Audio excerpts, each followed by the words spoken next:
नमस्कार दोस्तों, आपका स्वागत है शेयर बाजार इनसाइड चैनल पर। चलिए आज के जो क्वार्टर 3 के रिजल्ट आ चुके हैं उसके अपडेट की बात कर लेते हैं। सबसे पहले बात करूं मारिको लिमिटेड। यह एफएमसीजी कंपनी आप सबको पता ही होगा। यह कुछ बिस्कुट या फिर जो घर में हम यूज़ करने वाली प्रोडक्ट्स है वो बनाने का काम करती है, जिसका आप सबको पता ही होगा। कंपनी की सेल्स देखें तो पिछले साल क्वार्टर 3 में थी 2794 करोड़ रुपीज़, जो इस साल क्वार्टर 3 में कंपनी की सेल्स हो चुकी है 3537 करोड़ रुपीज़। यानी कि कंपनी की सेल्स में देखें तो ईयर ऑन ईयर बेस पर 26% प्लस की तेज़ी रही है।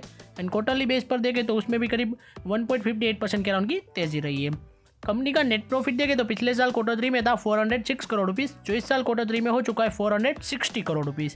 यानी कि कंपनी के नेट प्रॉफिट में भी देखें तो करीब 13% प्लस की तेज़ी रही है। एंड क्वार्टरली बेस पर देखें तो उसमें 6% प्लस की तेज़ी रही है। कंपनी का ओवरऑल रिजल्ट देखें तो मेरे हिसाब से एफएमसीजी कंपनी होने की वजह से काफ़ी अच्छा आया है, तो इसी वजह से कंपनी के स्टॉक प्राइस में आज के दिन इम्पैक्ट देखें तो माइनर सी ही देखें तो थोड़ी तेज़ी रही थी, यानी कि पूरे 0.78% के अराउंड की देखें तो मारिको के स्टॉक प्राइस में काफ़ी अच्छी तेज़ी रही थी। मेरे हिसाब से तो कंपनी का रिजल्ट अच्छा रहा है और इनके स्टॉक प्राइस में भी थोड़ी अच्छी दिखाई है। अब आपके हिसाब से क्या रहा है वो आप मुझे कमेंट में ज़रूर बताइएगा। नेक्स्ट बात करूँ एशियन पेंट्स लिमिटेड, तो उनका भी क्वार्टर 3 का रिजल्ट आ चुका है। आप सबको पता ही होगा कि एशियन पेंट का दिन काफ़ी ख़राब चल रहा है और उनके कई सारे क्वार्टरली रिजल्ट है वो भी अच्छे नहीं आ रहे, तो इस बार भी कुछ ऐसा ही चल रहा है। कंपनी की सेल्स देखें तो पिछले साल क्वार्टर 3 में थी 8549 करोड़ रुपीज़, जो इस साल क्वार्टर 3 में हो चुकी है 8867 करोड़ रुपीज़। यहाँ पर कंपनी की सेल्स में ईयर ऑन ईयर बेस पर 3.72% की ही तेज़ी रही है। एंड क्वार्टरली बेस पर देखें तो उसमें भी 3.94% की तेज़ी रही है। कंपनी का नेट प्रॉफिट देखें तो पिछले साल क्वार्टर 3 में था 1128 करोड़ रुपीज़, जो इस साल क्वार्टर 3 में हो चुका है 1074 करोड़ रुपीज़। यानी कि कंपनी के नेट प्रॉफिट में गिरावट रही है करीब 4.79% के अराउंड की।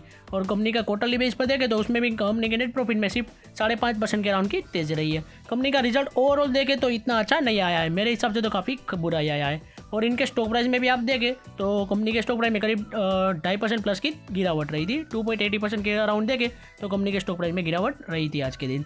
नेक्स्ट बात करूं मोतीलाल ओसवाल फाइनेंस सर्विसेज, तो इनका भी क्वार्टर 3 का रिजल्ट आ चुका है। कंपनी की सेल्स देखें तो पिछले साल क्वार्टर 3 में थी 1993 करोड़ रुपीज़, जो इस साल क्वार्टर 3 में हो चुकी है 2112 करोड़ रुपीज़। यानी कि कंपनी की सेल्स में देखें तो करीब 5.97% यानी कि 6% के अराउंड की तेज़ी रही है।